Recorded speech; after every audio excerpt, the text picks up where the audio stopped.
Matthew chapter 5 is where we'll read today. Matthew chapter 5 in the Sermon on the Mount, and we'll read in just a moment in verse 33.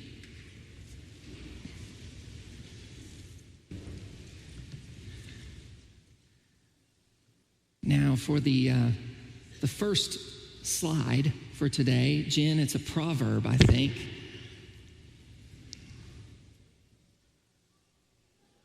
It's from Proverbs 10. Yeah, I'm just going to leave it there for a moment.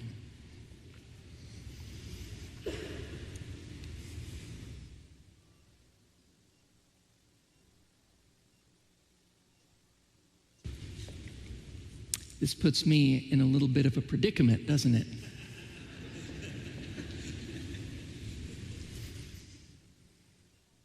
What am I supposed to do with that? This is me trying to be wise, restraining my lips. This is wisdom, isn't it? Scripture again and again tells us that there is a great wisdom in considering carefully your words and the impact they might have before you speak them. And today we're talking about simplicity of speech. And you say, well, Collin, you're about to speak a lot of words. Is that wise? Well, only to the extent that I have carefully considered them. But even so, let's wade into today's topic with some fear and trembling, shall we? What does simplicity have to do with speech? Perhaps when you think about simplicity, you think more about simplifying stuff or busy schedules. And yet Scripture seems to indicate that we don't just have clutter in our closets and clutter on our calendars, but also some clutter in our conversation. There's a cacophony of commentary, a congestion in our chatter. It is crammed with too many consonants, like this sentence. Let's not be careless with our communication, because as I've shown, it's so easy to unnecessarily multiply words, isn't it? Ephesians 4:29, one of my favorite scripture verses, is, do not let any unwholesome talk come out of your mouths, but only what is helpful, not hurtful, for building others up, for building them up, not tearing them down, according to their needs, not your desires, my desires, that it may benefit those who listen, or as the King James says, that it may minister grace unto the hearers. James says, similarly, my dear brothers and sisters, take note of this. Everyone should be quick to listen, slow to speak, and slow to become angry. Be slow to speak. It's wise to pause. It's wise to think. Because once you speak a word, it can't be undone. You can't take back words. So much hurt and pain in this world could have been avoided if at some crucial moment the speaker of a careless word, a hateful word, would have just paused and simply said nothing at all. Because often our worst wounds are from words. Well, Collin, I tell you what I do.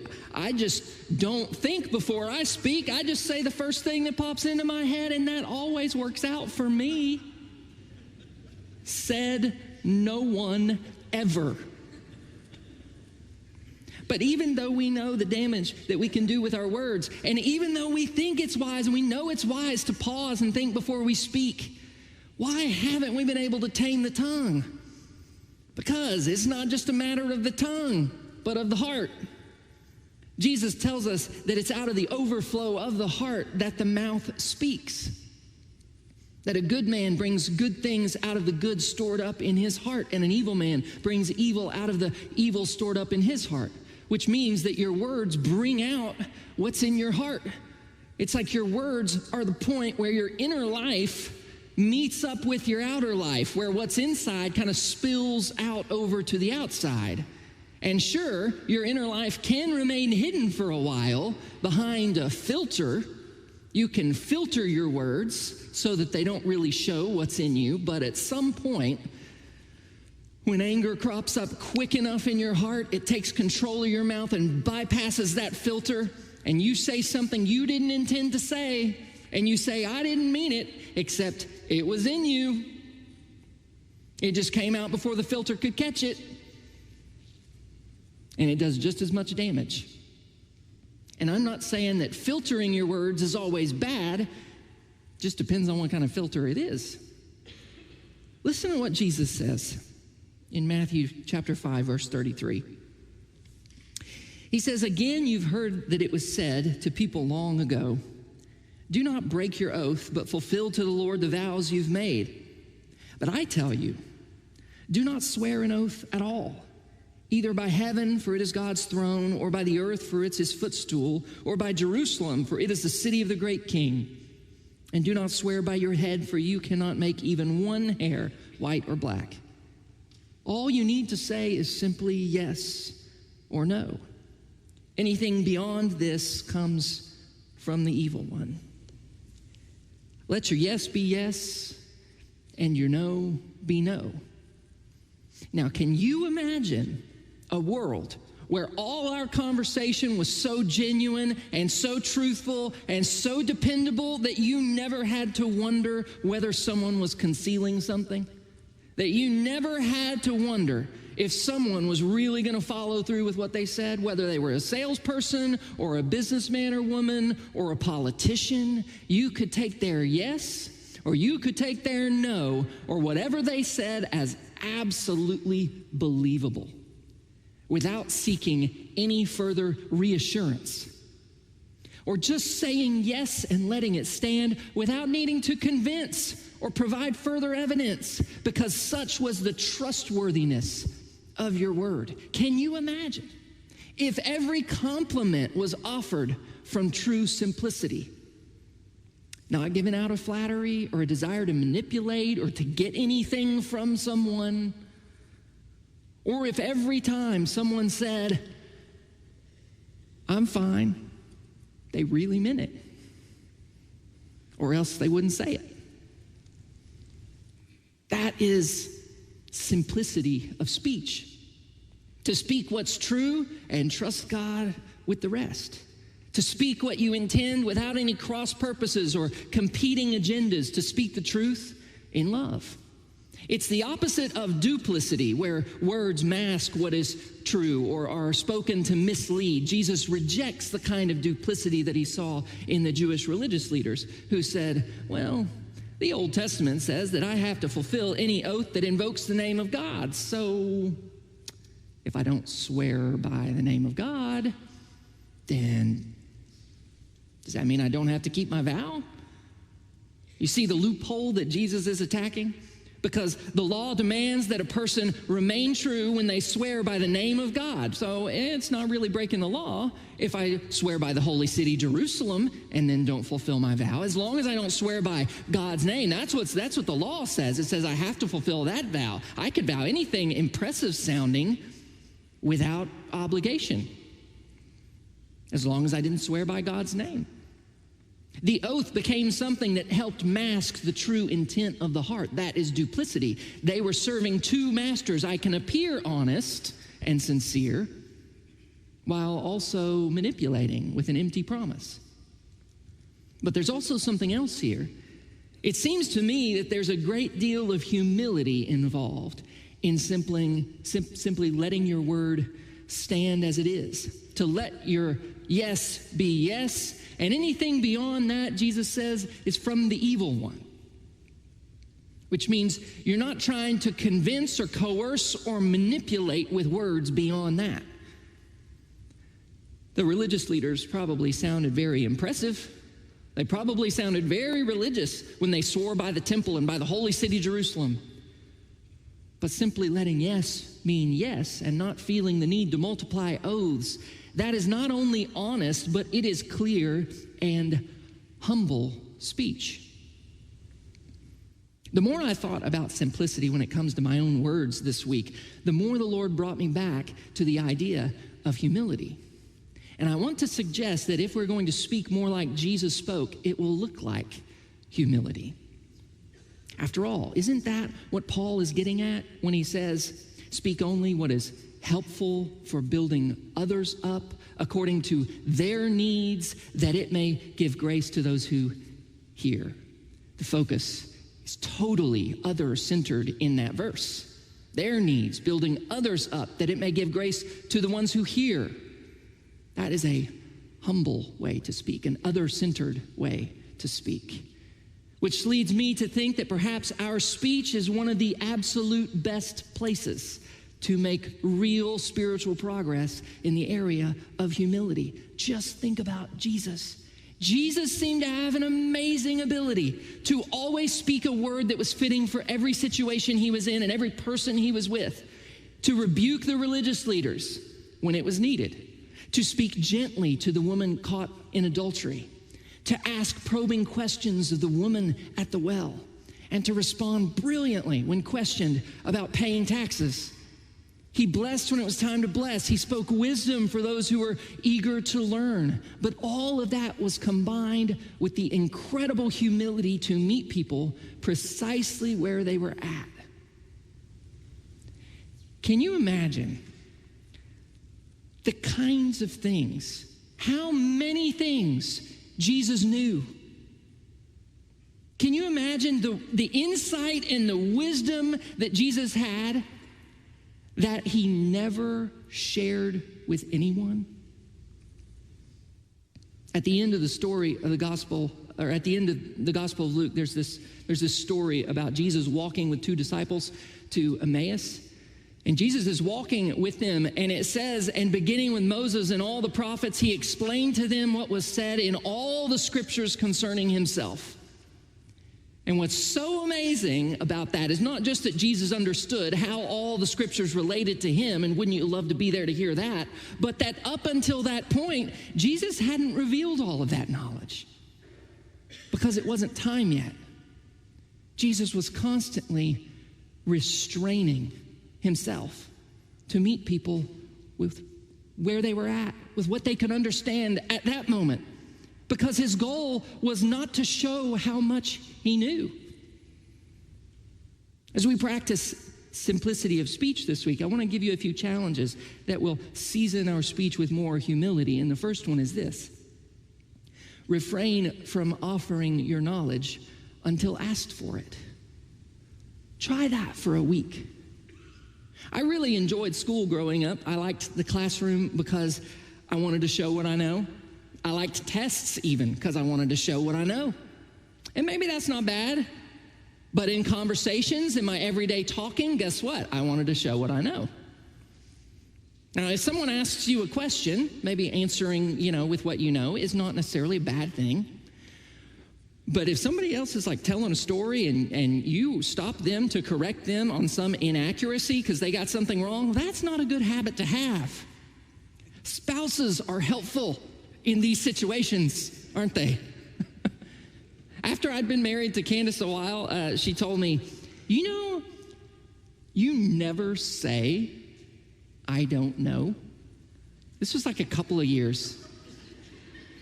This was a couple of years into our marriage. She was like, I don't think I've ever heard you say, I don't know. She was right. I never admitted when I didn't know something.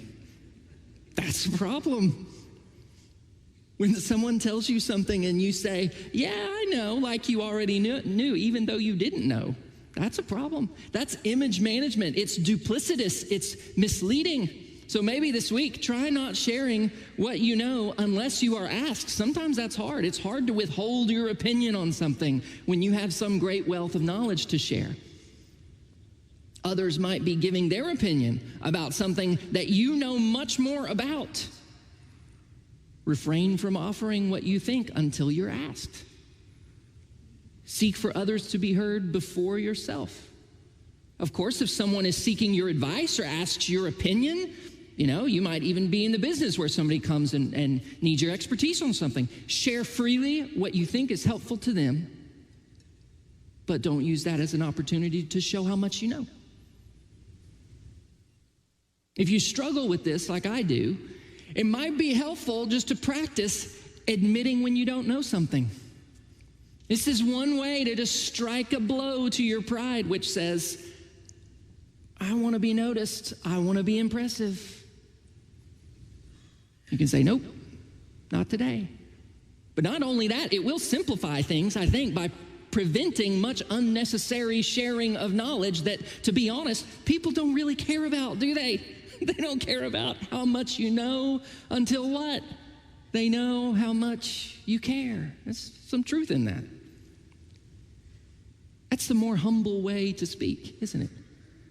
And it's like Jesus. Jesus probably never shared all that he knew. He knew so much more.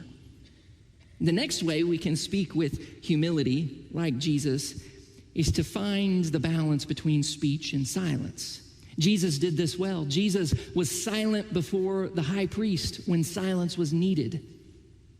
Proverbs says, he who restrains his lips is wise. Sometimes a word is needed and sometimes restraint is needed. And each person is going to need to find this balance. Simplicity of speech doesn't mean that we will all take on the same kind of personality or, all be outgoing or all be quiet and all be loud or all be shy. It doesn't mean we'll all take on the same kind of personality. No, it's not that. We won't all have the same personality, but humility requires that we become aware of how much we use words and how much we listen.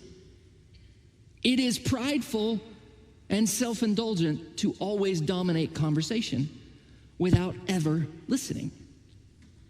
That doesn't mean we should always be silent. There's some very good ancient wisdom here from the desert fathers and mothers who thought way more about this than we have and who practiced silence way more than we could ever hope to. Someone asked an old monk once, is it better to speak or be silent? And the old monk said, the man who speaks for God's sake does well. The man who is silent for God's sake also does well. Both are needed to honor God. So on the one hand, be aware that when you talk, that keeps others from talking and sharing. That keeps you from listening, and make an effort not to dominate conversation. Create space for other people to speak. Learn to ask a well-timed question and then listen. This kind of humility will honor God, and Jesus was good at this, at asking questions.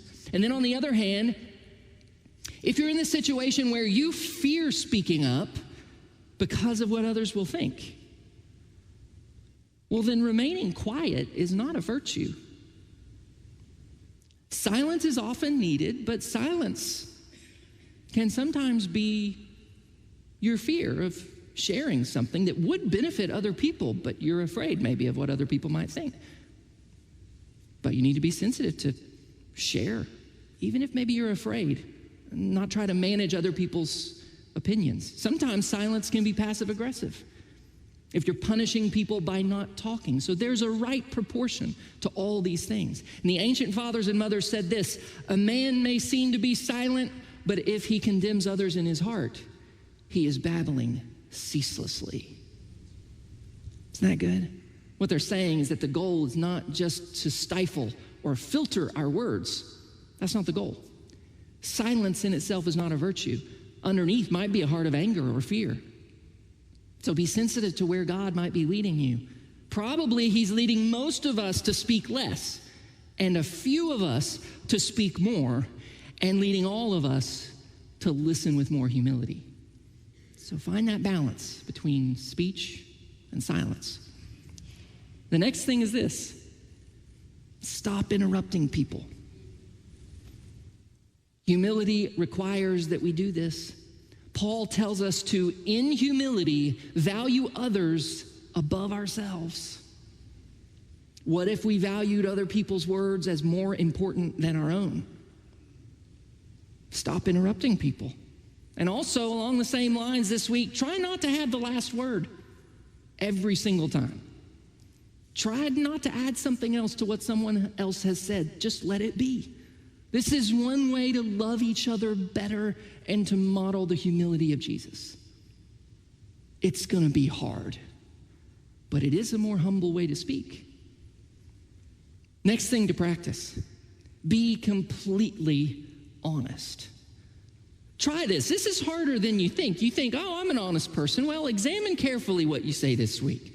Do you tend to exaggerate? If there were 70 people at your event and you say we had almost 100 people, well, that's misleading.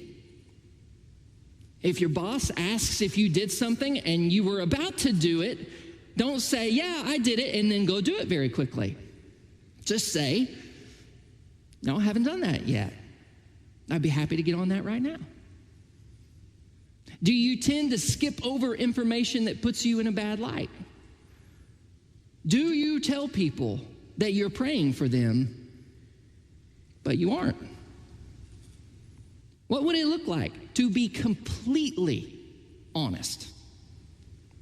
You might be surprised at the places you're tempted to not be completely honest because we fear what other people think, or because we want people to think that we're better or smarter or more responsible than we actually are. Be honest.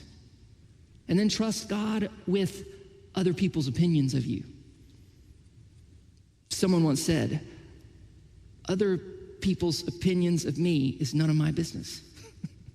Trust God with that. Another area that we can practice simplicity of speech is this. Don't seek to control through words. Words are often a means of control for us, aren't they? Pay attention to the ways you use words to manipulate or control, to try to coerce someone or to make someone do something. You know, Jesus knew the right thing for everybody to do. Can you imagine walking around and be like, I know what you should do, I know what you should do, I know what you should do? Can you imagine having that kind of knowledge, okay? And yet Jesus did not walk around trying to manipulate or coerce people to get them to do things. He made invitations.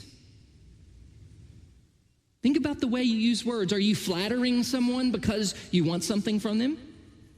Are you assigning fault or blame or trying to make someone feel guilty because you want them to do something? Catch yourself and pause. Are you trying to exert control? Consider if it's okay to leave someone be and not seek to change them. Or consider what it is that you want from that person. Can you simply make a request for what you want? Or make an invitation like Jesus. When you find yourself trying to convince someone of the need for something, can you just ask for help? When you're about to say, it sure would be nice if someone would do such and such, consider simply making the request. Maybe that feels harder to ask for help, but it's also humbler. You know, sometimes it feels like half my conversations are me trying to figure out what the other person is really asking me to do. And simplicity invites us to ask for what we want and then simply let the request be what it is, a humble request, not an attempt to coerce or control. Now, it could be at this point that you're beginning to see why it is the proverb says, in the multitude of words, sin is not lacking. Because this is tough for us. One of the desert fathers, Epiphanius, said this: the unrighteous sin with their whole bodies. The righteous sin through their mouths. He had a point, because it seems like the very last and hardest thing to tame is the tongue. We can have everything else mastered. We've got it all, we've got everything else in line, and yet the hardest thing to tame is this right here. And the goal is to bring your words this week under the same umbrella of simplicity as everything else, making your life about one thing: obedience to Jesus in everything. Even in the way that we speak every day, the goal is to invite God into that conversation, invite God to interrupt you, show you your motives, and begin that inward conversation with God about your words. Even if you had a perfect filter, listen to this, even if you had a perfect filter, and you could filter out every hurtful word,